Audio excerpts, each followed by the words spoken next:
Fire officials in California are asking why some residents in the town of Paradise allegedly weren't alerted to the deadly campfire.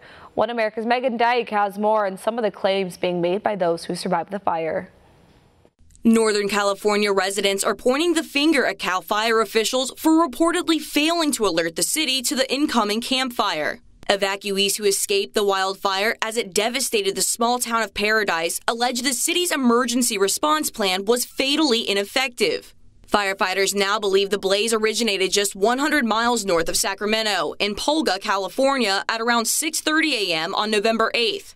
Meantime, the first evacuation order for nearby residents of the city of Paradise, 7 miles away, wasn't placed until 8 a.m. Feather River Road Hospital would report flames at the doors of its facility only 23 minutes later.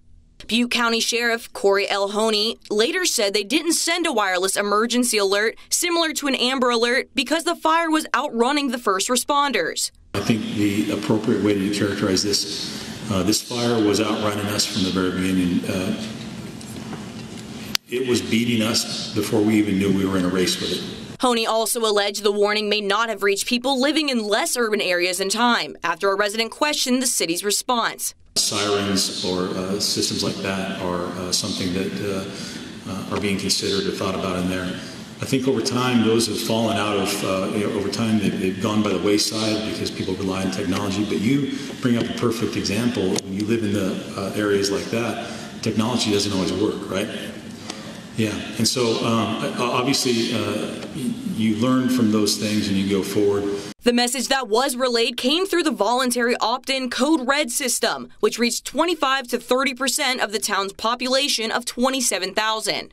Code Red has a maximum capacity for the number of calls it can make, roughly 1,200 calls per hour, meaning not all 12,000 people were alerted in time. This follows a grand jury's 2009 report chastising Paradise for how it handled two simultaneously burning wildfires which left 130 homes in ashes.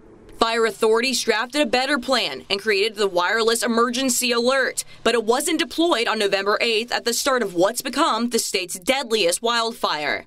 California's Office of Emergency Services last October slammed Sonoma County for failing to wirelessly warn those in the Tug Fire's path, which ultimately resulted in the deaths of 24 people. It seems authorities continue underestimating the system's usefulness as the campfire's death toll rises and more than 1,000 people are still missing. Whether anyone will face consequences for the failed emergency response remains unknown as survivors return to what's left of Paradise. Meghann Dyke, One American News. Want to see more videos like this?